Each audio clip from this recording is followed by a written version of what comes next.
नमस्कार प्यारे छात्रों, कैसे हैं आप सभी। उम्मीद करते हैं आप सभी बहुत अच्छे होंगे, आपके परिवार के सभी लोग भी बहुत अच्छे होंगे। खुश रहिए, खुश रखिए, आसपास के वातावरण को स्वच्छ बनाइए, ज़्यादा से ज़्यादा वृक्षारोपण कीजिए। चलिए, पूर्व कक्षा में हमने स्वर संधि के दो भेद दीर्घ संधि और गुण संधि का बोध किया। आज हम पढ़ेंगे वृद्धि संधि। ठीक है, आज हम पढ़ेंगे, पहले बता देते हैं, वृद्धि संधि, यण संधि, अयादि संधि। ठीक है, चलिए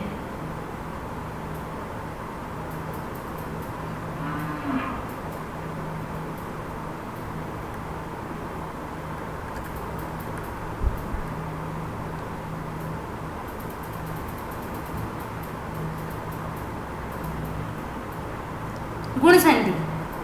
अच्छा, गुण संधि तो हो गई ना अपनी। वृद्धि संधि, वृद्धि रेची। अब आप फिर से अपने पास आता है वृद्धि ही प्लस एची। माहेश्वर सूत्र बोलो। अ ई ऊण री ली क ए ओंग आई औ च। तो एच में कौन कौन से वर्ण आ गए? ए ओ आई औ। ए ओंगा ग की संज्ञा हो गई, आई औ च की संज्ञा हो गई। तो कौन कौन से स्वर बच गए? ए ओ आई औ। क्लियर हो गया? कौन कौन से दो स्वर बचे? ए ओ आई औ। Concept clear? चलिए आगे चलिए। वृद्धि संधि, अ या आ के बाद ए आई हो तो आई औ, और सॉरी, ए आई हो तो आई तथा ओ औ हो तो औ, और री री हो तो आर आदेश हो जाता है। यदि ए या आ के बाद में, यदि ए या आ के बाद में ए, रस्व ए, सॉरी ये दोनों दीर्घ होते हैं, रिस्व नहीं होते हैं, तो ए और आई, ए और आई, तथा ए या आ के बाद में ए या आई हो तो आदेश क्या होगा? आई है। उसी प्रकार ए या आ के बाद में ओ या औ हो, ए या आ के बाद, अ या आ के बाद में यदि ओ या औ हो तो आदेश क्या होगा? औ। क्लियर? ए या आ के बाद में री या री हो, आदेश क्या होगा? आर। ए या आ के बाद में री हो तो आदेश होगा आल। गुण में क्या था? अर, अ और री के बाद में अर, अ और री के बाद में आल, सॉरी अल। यहां पे करेंगे अ या आ के बाद में री या री हो तो क्या होगा? आर। ए या आ के बाद में री होगा तो आल। गुण में क्या था? अर, वृद्धि में करेंगे आल। गुण में अर और अल, वृद्धि में आग और आल। क्लियर? ए या आ के बाद में यदि ए या आई हो तो आदेश होगा आई। ए या आ के बाद में ओ या औ हो तो आदेश होगा औ। ए या आ के बाद में री या री हो तो आदेश होगा आर। ए या आ के बाद में री होगा तो आदेश होगा आल। पढ़िए। ए या आ के बाद ए या आई हो तो आदेश होगा आई। ओ या औ के बाद में औ हो, ओ या औ हो तो होगा औ। ए या आ के बाद में री या री हो तो आदेश होगा आर। जैसे देखिए पहले, अ प्लस ए बराबर आई। ठीक है ना? अ के बाद में ए हुआ, आ प्लस ए बराबर आई, आ प्लस आई बराबर आई। क्लियर? अ प्लस ए बराबर आई, अ प्लस आई बराबर आई, आ प्लस ए बराबर आई, और आ प्लस आई बराबर भी आई। यानी वृद्धि संधि में आदेश होंगे आई, औ, आर और आल। वृद्धि संधि में क्या आदेश होंगे? आई, औ, आर और आल। गुण में क्या आदेश हुआ था? ए ओ अर और अल। गुण में क्या आदेश हुआ था? ए ओ आई, ए ओ अर और अल। वृद्धि में क्या आदेश हो रहा है? आई औ आर और अल। गुण में हुआ था अ प्लस ई बराबर ए।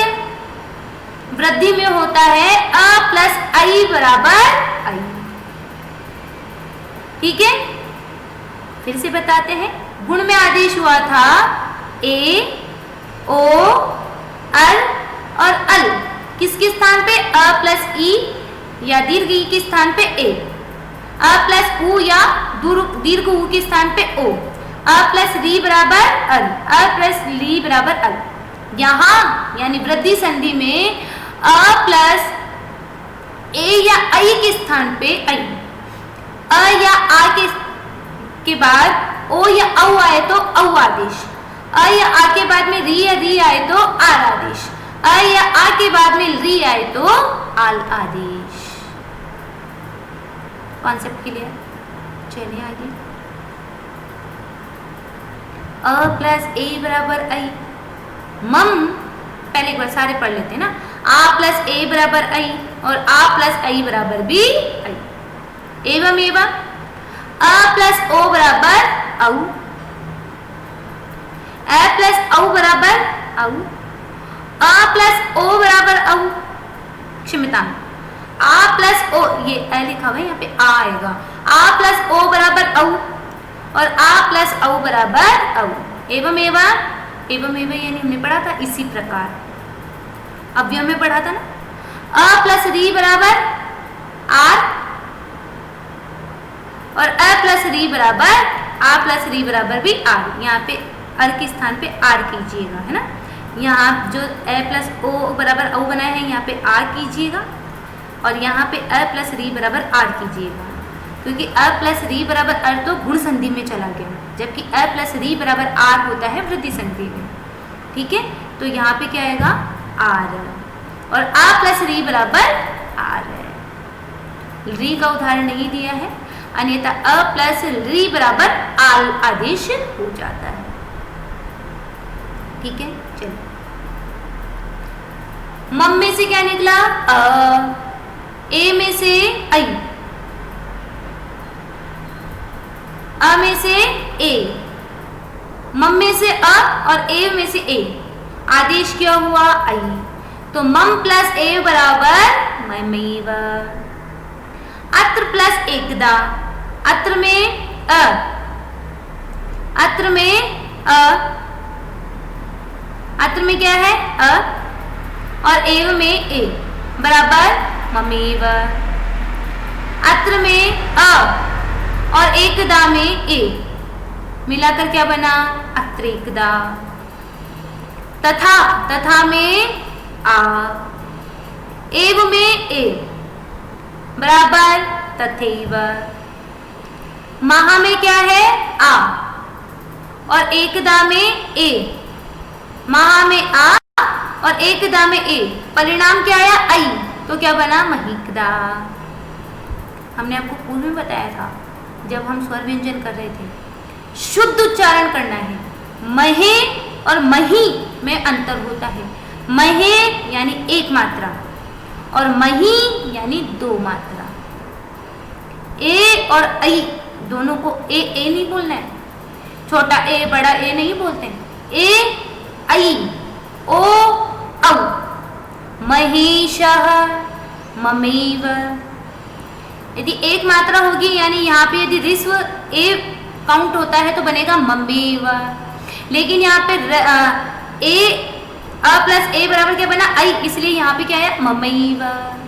ममेव बोलोगे तो एक मात्रा, ममेव बोलोगे तो शुद्ध होगा और दोनों मात्रा का उच्चारण हुआ होगा। ममेव क्या होगा?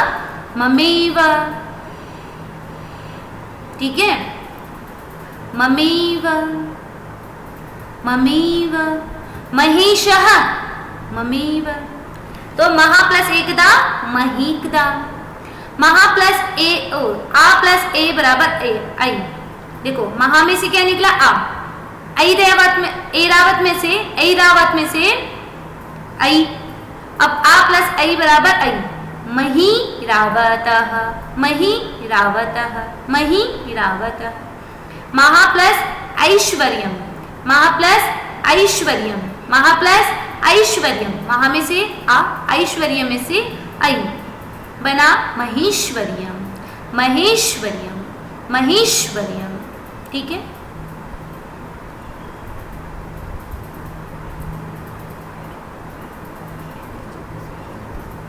अ प्लस ओ बराबर औ।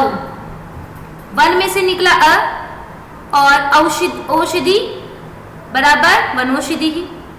जल प्लस ओदह जलोदह, जल प्लस ओदह, जल प्लस ओदह बराबर जलोदह। वन में से क्या निकला अ और औषधि में से ओ। वन में से ओ, वन में से अ, औषधि में से ओ। अ प्लस ओ बराबर औ। परिणाम क्या आया? वनौषधि, वनौषधि। जल, जल में से क्या निकला अ और ओदह में से ओ। अ प्लस ओ बराबर औ। परिणाम क्या आया? जलौदह। परिणाम क्या आया? जलौदह। तव प्लस अ प्लस औ बराबर औ। तव में से क्या आया? अ। औदार्यम में से औ। परिणाम आया तवौदार्यम। परिणाम तवौदार्यम। ब्रह्म प्लस औपनिषद, ब्रह्म प्लस औपनिषद। परिणाम ब्रह्मोपनिषद। परिणाम ब्रह्मोपनिषद। अ प्लस ओ बराबर औ। महा प्लस औषधि ही, महा प्लस औषधि ही। महा में से आ, औषधि में से ओ। परिणाम महौषधि ही, परिणाम महौषधि ही। महा प्लस औदार्यम, महा प्लस औदार्यम। महा में से आ, औदार्यम में से औ। महुदार्यम, महुदार्यम। महा प्लस औत्सुक्यम, महा प्लस औत्सुक्यम, महोत्सुक्यम। अ प्लस री बराबर अ। सुख प्लस रितः। देखो, ख में से अ निकाला, रितः में से री निकाला, तो सुख में ख वाला हलंत्यम और इधर लास्ट में तह प्लस तह और बीच में क्या आएगा? अर। ठीक है। सुख में से सुख ख को हलंत्यम कर दो, निकाल दिया अ।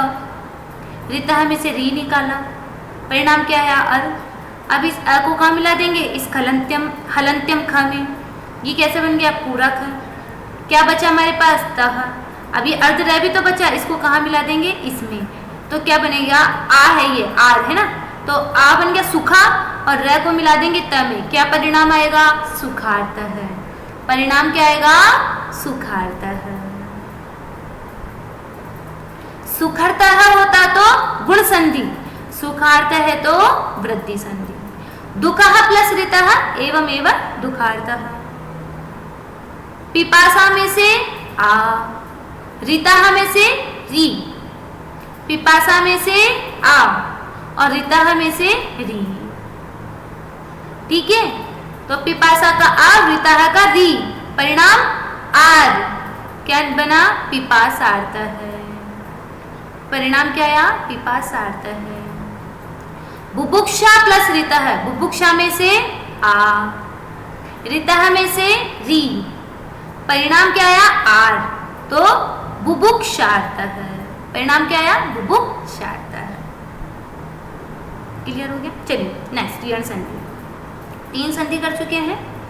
दीर्घ संधि जिसमें हमने दीर्घ किया, गुण संधि जिसमें अ प्लस ई बराबर ए, अ प्लस उ बराबर ओ, अ प्लस री बराबर र, अर और अ प्लस री बराबर अल किया।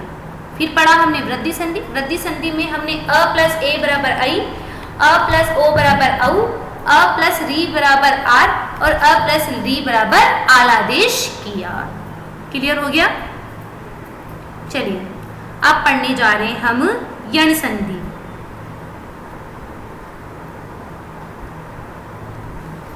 देखो, ईट को यंची।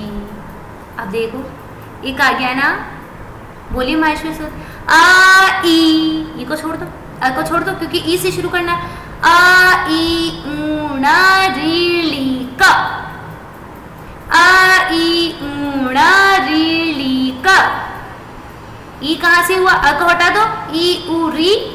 अ ई ऊना था ना, तो ई उ न कित संज्ञा कर दी, री ली लिया और क कित संज्ञा कर दी, तो क्या बच गया? ई उ री ली क कित संज्ञा कर दी। समझ में आ गया एक प्रत्याहार कैसे बनाने हैं भाई? अक होता तब तो अ ई उ री री दोनों आता, लेकिन इक आया तो अ को हटा दो, ई से शुरुआत किया, ई उ री री।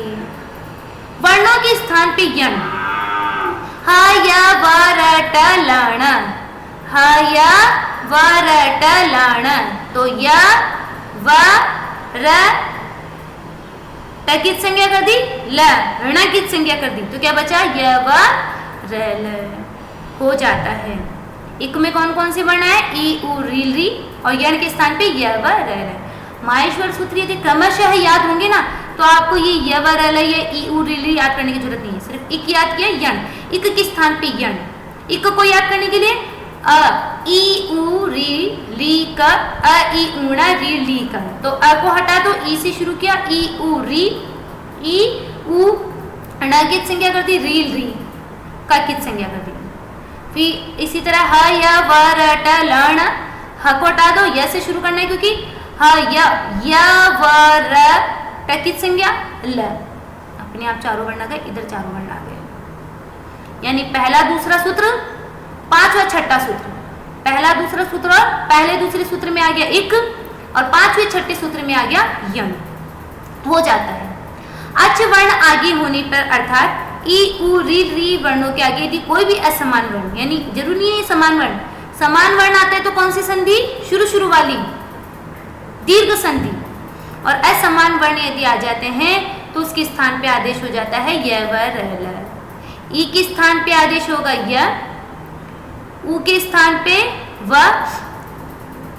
री के स्थान पे र और री के स्थान पे ल आदेश हो जाता है। देखिए सॉरी,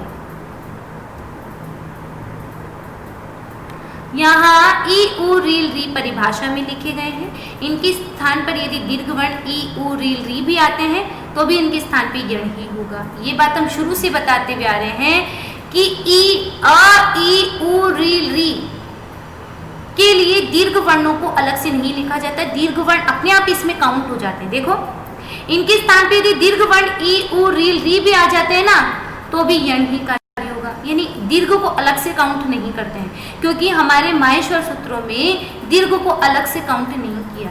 ए ओंगा आई औच, ए और आई को अलग अलग काउंट किया है, इसलिए हम उसको अलग अलग काउंट करते हैं। लेकिन आ, दीर्घ ई, दीर्घ उ, दीर्घ री इनको अलग से काउंट नहीं किया है, इसलिए हम भी इनको अलग से काउंट नहीं कर सकते। ठीक है, अब उदाहरण देख लीजिए। सुधी प्लस उपास है, यह है सुधी में क्या है? दीर्घ ई और इधर क्या है? उ, तो ई प्लस उ बराबर क्या बनेगा? ई था ना, देखो ई है ई के स्थान पे क्या लाओगे? य, ई के स्थान पे य, ई के स्थान पे क्या आदेश होगा? य। इसी प्रकार यदि कि ई के स्थान पे क्या हुआ आदेश? य। ठीक है, यद रह गया आगे आधा, ई निकाल दिया, ई के स्थान पे य आदेश किया। ठीक है, तो द आधा रह गया। अब यह जो था उसमें अ को मिलाया और बना हमारा यद्यपि। इसी प्रकार इति प्लस उवाच है बराबर इत्युवाच, एहि प्लस एहि बराबर एहि। मधु, उ को किस में चेंज करेंगे? व में, उ को व में। देखो एक बार हमारे साथ बोलो, ई को य में, ई को य में, उ को व में, उ को व में, री को र में, री को र में और री को ल में चेंज करेंगे। किसको किस में? ई को य में, ई को य में। ई को किस में चेंज करोगे? य में। ऊ को व में, री को र में, और री को किस में चेंज करोगे? ल में। देखो ई को किस में चेंज किया? य में। और मधु ऊ को किस में चेंज किया? व में। ऊ को किस में चेंज किया? व में। गुरु ऊ को किस में चेंज किया? व में। मधु ऊ को किस में चेंज किया? मध्वी दम में, व में। ठीक है। री धात्रिंश है, धात्रिश को री को किस में चेंज किया? र में। री को किस में चेंज किया? र में। धात्री प्लस अंश है बराबर बना धात्रंश है। पितृ प्लस आज्ञा बराबर पित्राज्ञा। मातृ प्लस इच्छा बराबर मातृच्छा। पितृ प्लस उपदेश है बराबर पितृपदेश है। री प्लस आकृति बराबर लाकृति। ई को किस में चेंज किया? य में। ऊ को व में, री को र में, और री को ल में। ठीक है। बाद वाला जो है ना, ये जो है उपास्य पी उवाच एहि, इनसे तात्पर्य नहीं है। इनसे मतलब है कि धी में क्या है? ई को किस में चेंज करना है? य में। बस आधा ध निकाला, ध में ई निकाला, ई के स्थान पे हलंत्यम वाला य आदेश हो गया। अब य के बाद में कौन सा स्वर है? ऊ, तो य में ऊ मिलाया तो क्या बन गया? यू। ध आधा रह गया। मधु में से ध है, ध में से क्या निकाला? ऊ के स्थान पे क्या आदेश किया? व में क्या मिलाया? अ, व में मिला अ। धू में से ऊ को अलग किया, ऊ के स्थान पे व आदेश हुआ, और व आदेश हुआ। हलंत्यम व में क्या मिलाया? अ, बना हमारे पास मध्वरी ही। नेक्स्ट अयादि संधि। एचो अयावा यावह। एच यानी ए आई ओ औ के स्थान पर अय आय अव आव आदेश हो, अर्थात यदि ए आई ओ औ में से किसी भी स्वर के बाद कोई स्वर वर्ण रहे तो ए के स्थान पर अय, ओ के स्थान पे अव तथा ऐ के स्थान पर आय और औ के स्थान पर आव आदेश हो जाता है। इस प्रक्रिया को अयादि संधि कहते हैं। एच में कौन कौन से वर्ण आएंगे? ए, आई, ओ और औ। एच में कौन कौन से वर्ण आए? ए, आई, ओ और औ। ए के स्थान पे आदेश किया अय, ए के स्थान पे अय, आई के स्थान पे आय, ओ के स्थान पे अव और औ के स्थान पे आव आदेश हो जाता है। फिर से बोलते हैं, ए के स्थान पे अय, आई के स्थान पे आय, ओ के स्थान पे अव और औ के स्थान पे आव आदेश हो जाता है। देखिए, पढ़िए, उदाहरण देखिए। ए के स्थान पे अय, आई के स्थान पे आय, ओ के स्थान पे अव और औ के स्थान पे आव आदेश हो जाता है। जैसे ने में क्या है? ए के स्थान पे क्या आदेश किया? अय, ए के स्थान पे अय, तो बना नयनम। हरे प्लस ए बराबर हरये। इसी प्रकार शे प्लस अनम बराबर शयनम, चे प्लस अनम बराबर चयनम। नहीं, आई के स्थान पे आयः, इसलिए क्या बनाया? नायकः। गई प्लस अकः बराबर गायकः, आई के स्थान पे आयः। भानो प्लस ए बराबर भानवे।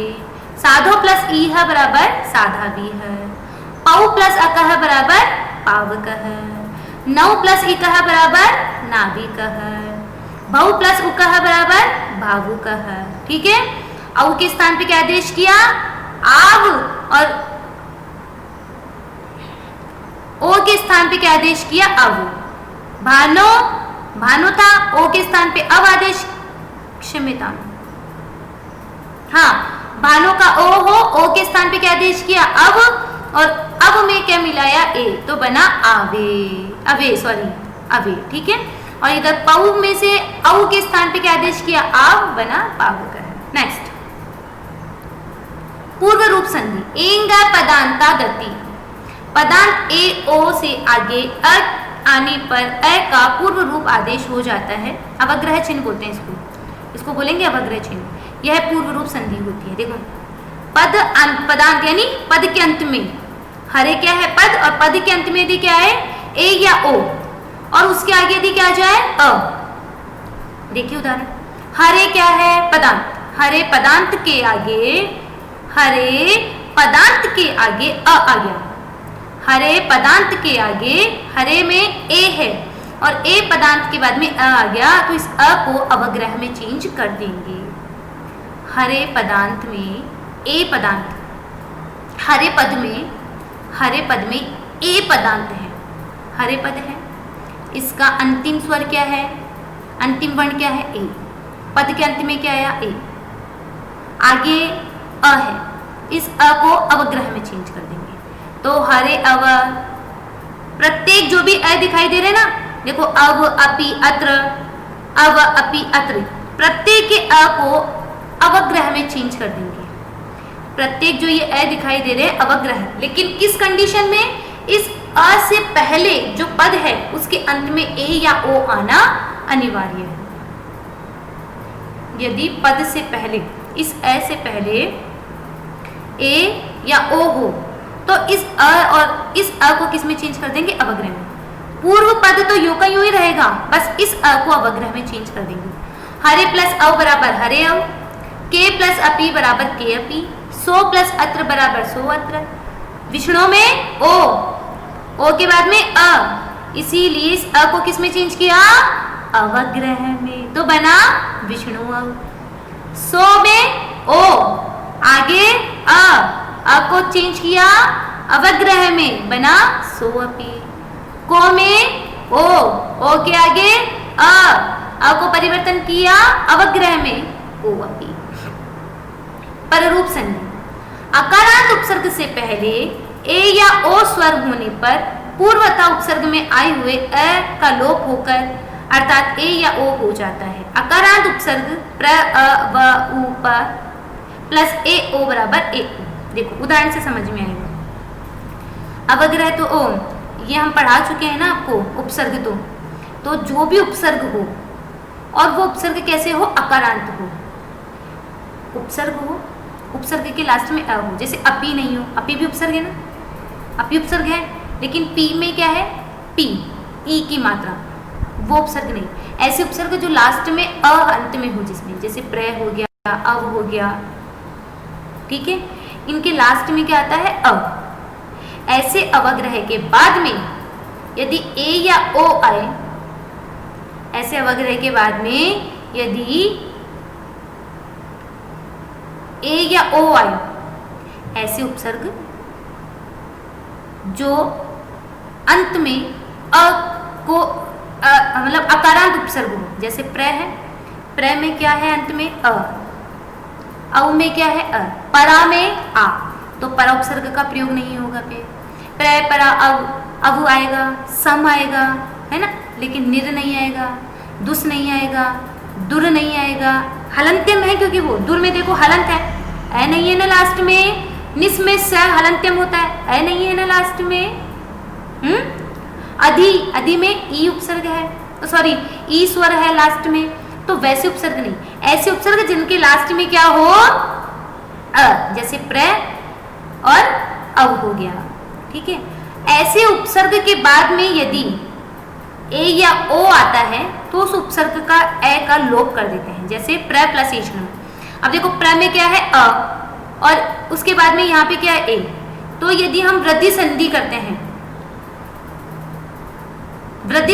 दीर्घ संधि करते हैं तो आई आदेश हो जाता, लेकिन कहा कि इस प्र के अ का लोप कर देंगे, तो बना प्रेषणम। और अब औषधि में से भी वही क्या कार्य करते, वृद्धि कार्य करते ना, तो अ के बाद में यदि ओ आएगा तो वृद्धि कार्य होता, क्या बनता, प्रवौषति। लेकिन ये जो पररूप संधि ये कहती है कि अकारांत उपसर्ग का जो अ होता है उसको छुपा देते हैं, उसका लोप कर देते हैं। तो ये अब कैसा है, हलंत्यम वाला अ हो गया, और इस हलंत्यम अ में ओ मिलाएंगे तो औषधि।